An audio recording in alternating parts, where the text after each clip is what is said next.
এটা নাকি সাপ ব্যাং সবকিছু খায়। সুপের রাজা মনে হলো। ওই দুধের সুপে কিন্তু ভাই পানি বেশি ছিল, পকেটে করে লবণ রাখতেই পারি, এই জন্য লবণের একটা ডিব্বা। চায়নাতে আসলে মানুষকে সাজেস্ট করবো যে ভাই আপনারা পকেটে করে একটু লবণ নেবেন আর কি। টয়টার কোনো ভ্যালু নাই, দাম। এখানে মোস্ট অফ গাড়ি বিওয়াইডি। এই গাড়ি ভাইয়ার খুব পছন্দ হয়েছে। তো ভাই, এই যে আপনি প্রথমবারের মতো চায়না আসলেন, এই যে চায়নাতে ঘুরছেন ফিরছেন, তারপরে এই যে বিভিন্ন গাড়িগুলো আসতেছে, মানে এইগুলো নিয়ে আপনার অ্যাকচুয়ালি মতামত কি? গাড়িগুলো ভেরি ফ্যান্টাস্টিক। এখানে একটা জিনিস দেখলাম যে টয়টার কোনো ভ্যালু নাই, দামি নাই একেবারে।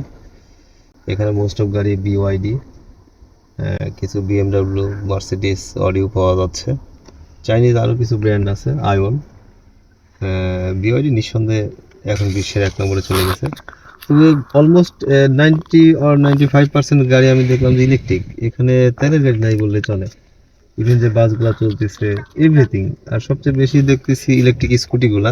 আমাদের বাংলাদেশে যেমন সাইকেল একসময় আমরা খুব অ্যাভেলেবল ছিল, আমরা প্রত্যেকটা স্টুডেন্ট বা প্রত্যেকটা মানুষ সাইকেল চালাইতাম, এখন অনেকে বাইক চালায়। এখানে ইলেকট্রিক স্কুটি সেরকম অ্যাভেলেবল হয়ে গেছে, এবং ইলেকট্রিক স্কুটিগুলা ফুটপাথ দিয়েও যেতে পারে, রাস্তা দিয়েও যেতে পারে, মানে যেদিক দিয়ে ইচ্ছা যেতে পারে। আমরা বাংলাদেশে যেমন সাইকেল চালায় যায়, অনেকটা সেরকম। জিনিসটা আসলে ফ্যান্টাস্টিক। এবং এই ইলেকট্রিক গাড়িগুলোর ডিজাইন সত্যি খুবই সুন্দর। বিওডি গাড়ি নিঃসন্দেহে অনেক সুন্দর একটি গাড়ি। এই তো মোটামুটি অবজারভেশন খুবই ভালো লাগতেছে। তবে এখানে খাওয়া দাওয়া প্রবলেম, এটা সাপ ব্যাং কুচা সবই খায়, এইসব আমাদের ভ্রান্ত ধারণা, এসব সত্যি। এই যে আপনি বললেন যে এটা নাকি সাপ ব্যাং সবকিছু খায়, আপনাকে কি কখনো এখানে সাপ ব্যাং দেখছেন হোটেলে? আপনাকে আগাই না, দিছে আমি এরকম কিছু? হোটেলে দেখি নাই, তবে বাইরে মার্কেটে আমি কুচে বা সাপ এই জাতীয় জিনিস দেখছি আর কি, আচ্ছা। সিমিলার। তবে ভাই যাই বলেন, এই বিক্রি হচ্ছে, কুচি মাছ কিন্তু মানে কিনে খাওয়ার খায়। দিক দিয়ে টেস্টি, অনেক টেস্টি। যাক, আমি এখন পর্যন্ত খাইনি, অনেকে নাকি ব্যাঙও খায় এখানে, এরকম শুনতেছি আর কি। শুকরের মাংস তো এখানে খুব কমন, প্রত্যেকটা রেস্টুরেন্টে আছে দেখলাম। সো এখানে খাওয়ার ক্ষেত্রে আমাদের বেশ সতর্কভাবে খেতে হবে আর কি, কারণ এখানে সাপ ব্যাং, শুকর, গরু থাকতে পারে, হয়তো এরা আমাকে বলতেছে না, বাট এরা অনেক ধরনের যে খাবার খায়, এরা প্রোটিন বলতে যে কোনো ধরনের প্রাণীর মাংস এরা যে খায়, এটা বোঝা যাচ্ছে আর কি। সো খাওয়ার ব্যাপারে একটু সতর্ক থাকতে হবে আমাদের। এখানে চায়নাতে আসলে একটা জিনিস দেখলাম, প্রচুর ভেজিটেবল এবং ফিশ পাওয়া যায়, এগুলোর ভিতর খেলে কোনো সমস্যা নেই, এবং ডিম অ্যাভেলেবল, ডিম সিদ্ধ করে খাওয়া যেতে পারে। এখানকার নুডলসগুলো খুবই সুন্দর, অনেক টেস্টি। আমরা ভেজিটেবল নুডলস খেতে পারি, এটাতে কোনো সমস্যা নেই। এখানকার আমি স্যুপ খেলাম, এরা ভাতের মাঠ দিয়েও দুধ দিয়ে মিশিয়েও যে সুন্দর করে স্যুপ বানায়, এটা ফ্যান্টাস্টিক রিয়েলি। এরা স্যুপের রাজা মনে হলো। ওই দুধের সুপে কিন্তু ভাই পানি বেশি ছিল, না, ভাতের মারও ছিল, শুধু তাই না, আমি ভাতের মারই টেস্ট পাইছি। আমি কনফার্ম এখানে ভাতের মারও ছিল, শুধু হচ্ছে ভাই লবণের একটু অভাব। হ্যাঁ, লবণের একটু অভাব।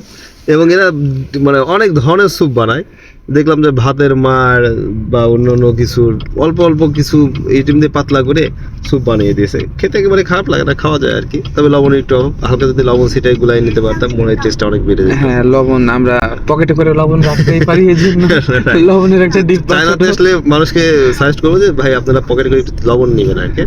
বাকি সব কিছু মোটামুটি ঠিক আছে। এখানে ঝাল যথেষ্ট ঝাল দেয়, অনেকের ধারণা যে অনেক পাঞ্চে খাবার দেয়, ঝাল একদমই দেয় না। না, ওরা বললেই হয় স্পাইসি একটু চিলি বাড়াই দিতে, এটা বললে ওরা দেয়, এটাতে কোনো সমস্যা নেই। এবং বাঙালি দেখলে বা ফরেনার দেখলে সাধারণত ওরা আমাদেরকে যদি বোঝে যে না আমরা ঝাল খাই, তো ঝাল টাইপসের রান্না করে দেয়, বললেই হয়।